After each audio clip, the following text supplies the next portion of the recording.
flame is approximately 1 inch. The inner blue flame is about 4 millimeters. I stand back about a foot from where I'm working, and I just work downward like that. I support my elbow because your arm does get a little bit tired this way. It's just a lot better than having to hold your wire tip individually into the flame. It begins to turn red and melts almost immediately. Remember, this is 26 gauge, so it happens that fast, and you need to be paying attention to each one you do. If you have wind or your bar is moving a lot, you can use your solder pick to steady your wire up against it. That will, you can tell I've had too much Rockstar. I'm shaking. That will allow you to move your flame up approximately 1 inch upwards while a ball forms. The thinner, I'm going to stop speaking while this truck passes.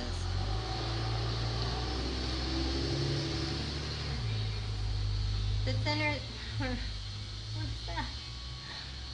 What the? Shh! I'm on air! I'm just kidding. Okay, what was I saying? The thinner the wire, what was I talking about? This is so distracting now. Let me just do a few more. I remember. The thinner the wire, the less ball it will hold, okay? So you can't melt it up to like a 2 or 3 millimeter ball. Your 26 gauge wire won't hold that. It'll just pop and fall off and probably send you in the toes. So don't even try it. These are more like 1.5 millimeters. I'm following the flame up the end of the wire approximately 1 inch, and that gives me a good ball to set my bead on top of. I'm gonna finish up this small batch and then show you how to handle the wires from them. Because you're like, okay, that's great, it's not quite a head pin, Shannon. Nope, it's not.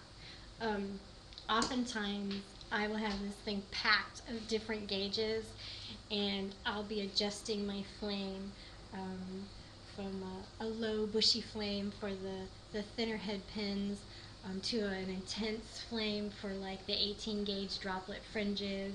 Like they'll be lined up here with me just melting. But it's so much faster. Okay, so these aren't hot anymore because I'm sitting here yammering away. But if you do need to quickly remove them, just cut a scrap piece of wire, loop it, and sling it underneath the batch of head pins. Lift it off, twist it so they stay together, because you want to take out one piece. You want to treat this as one piece still. It's a lot easier to manage than tiny little wires. And this gets dropped in the pickling. I just have pickling sitting out like this all the time. I don't keep anything plugged in, heating it or anything like this. I just let it do its job, because there's always something else to be doing at the workbench, and I'm working in batches. By the time I have my next amount of metal cut, laid out, melted, those are ready to be, the previous batch is ready to be taken out, dipped in water, and brushed finished like that. Then you have a head pin, okay? So let me jump ahead to where I guess I don't need these on anymore, and I can take this down. Once they're cleaned in the pickle pot, dip them in water, blot them dry with a paper towel, and take off the twisted wire. You then have basically a 5-inch piece of wire with 2 balls, 2 1.5 millimeter balls on each end. And you want to cut small batches in the middle. If you're anal retentive, you'll want to measure that out so you get the exact length of head pin that you need. I am not. Most of the time, I just go, oh, that looks right. Yeah, that's right. Now there's some that you'll see turn out smaller than the others.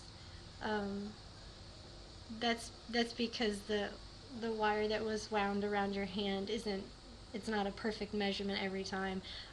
But normally you get 2.5 to 3 inch head pins with this process. So that's pretty good. You know, if you're counting out on your hand, like you count 20 wraps around your hand, that's 40 head pins.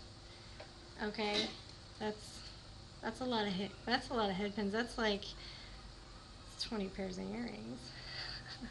Did you see I did that math in my head like that? I'm awesome.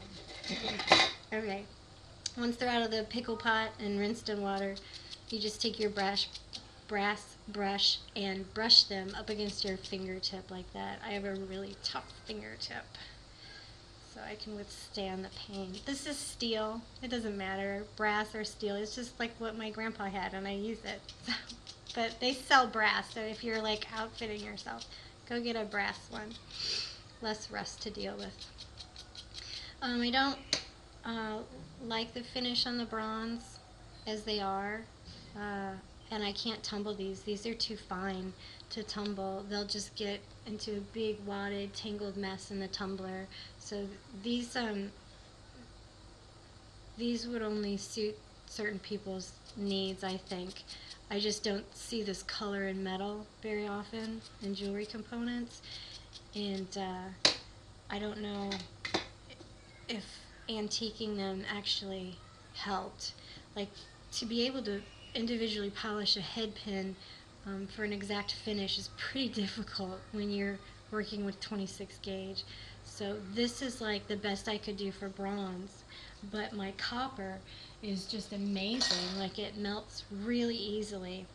So I'm hoping that Ralph will pick up this technique, get one of his amazing family members to start doing batches of head pins in different gauges.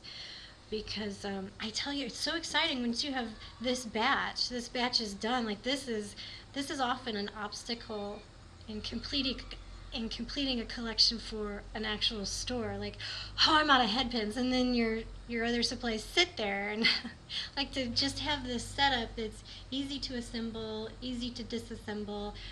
Quickly manufacturing head pins can get you to where you've finished a collection for a presentation, for a trade show, for demonstration, for a trunk show. I mean, there's like opportunities out there for you to show off your stuff, and you can claim that all of your components are handmade here in the United States. I'm also giving Ralph the supplier that I use for recycled copper that's refined here in the United States. So this is like a really good thing. Do you hear the sound of children being murdered? Because I think there's some screaming going on there. Anyway, that's a really big deal. I still have cast brass in my store, and I still love to purchase things from overseas. Often their selections are just a little like more ethnic and rough around the edges compared to the really fine plated stuff that's being sold. So I don't know, I just I want to hang on to that stuff. I don't want to go completely recycled metal yet, but my copper and sterling is now from recycled sources, and it would be awesome to be able to refer you to somebody who is creating recycled copper head pins in the U.S. That would certainly help out a few jobs, I think, because there's a need for them. I don't see myself ever stopping my use of head pins anytime soon. I mean, we're talking about 35 more years of me compulsively wrapping beads on a stick with a ball at the end. Like, yay, head pins! So anyway, sorry about my rant there. It's just exciting to be meeting people that have the same interests in me, and whatever I'm able to share is my pleasure. This is something you can put together yourself, so I don't know if that helps you or not. But it's helped me. So, okay, I better finish up this batch so my buddy can take care of his customers.